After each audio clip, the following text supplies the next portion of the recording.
તપાસ કરતા સ્થળ ઉપર પહોંચ્યો, મને 2 MB બુક મળી, થોડા પેપરો મળ્યા, એક તિજોરીની અંદર 6 થી 7 MB બુક કોરી મળી।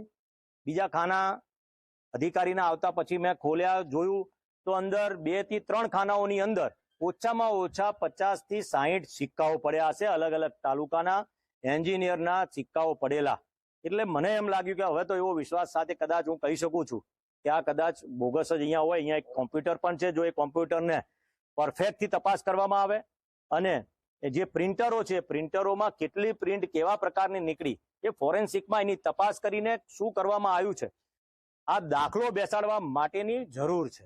સ્થળ ઉપર ક્યાંય કામ થયા નથી। છેલ્લા 3 વર્ષના કામો તપાસવામાં આવે તો 70% કામો સ્થળ ઉપર થયા નથી। એકના એક કામના બીજી વખત બિલ મૂકવામાં આવ્યા છે।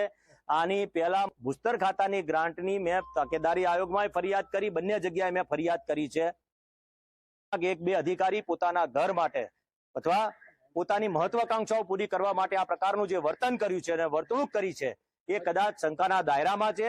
અને આની પર જો તપાસ કરવા આવે તો મને પોતાને એવો વિશ્વાસ છે કે આ ખરેખર અહીંયાથી કેટલાય રૂપિયાની હેરાફેરી થઈ હોય એવું મને સ્પષ્ટ દેખાય છે, કારણ કે બિલો પણ અહીંયા કોરા મળ્યા છે। અમને જો આ માહિતી મળતી હોય મારી વિધાનસભા બાયડ અને અહીંયા મોડાસાની અંદર મને ખબર પડે કે આખા જિલ્લાનું અહીંયા ક્યાંક સિંચાઈ વિભાગનું આ ચાલી રહ્યું છે, એ તો ક્યાંક અધિકારીને પણ ક્યાંક શંકા હોય, પરંતુ એમને મળ્યું ના પણ હોઈ શકે। પરંતુ આ જોતા મને એવું લાગે છે કે આની પરફેક્ટ તપાસ આવે તો એક દાખલો બેસે, તમામ અધિકારી આની અંદર જેની સંડોવણી હોય એ તમામને તાત્કાલિક ધોરણ ઉપર સસ્પેન્ડ કરવામાં આવે તો જ દાખલો બેસશે। સાહેબ, વરસાદ આવે એટલે બિલ મુકાય છે, આ પ્રકારનું કર્મચારીઓ કરે છે।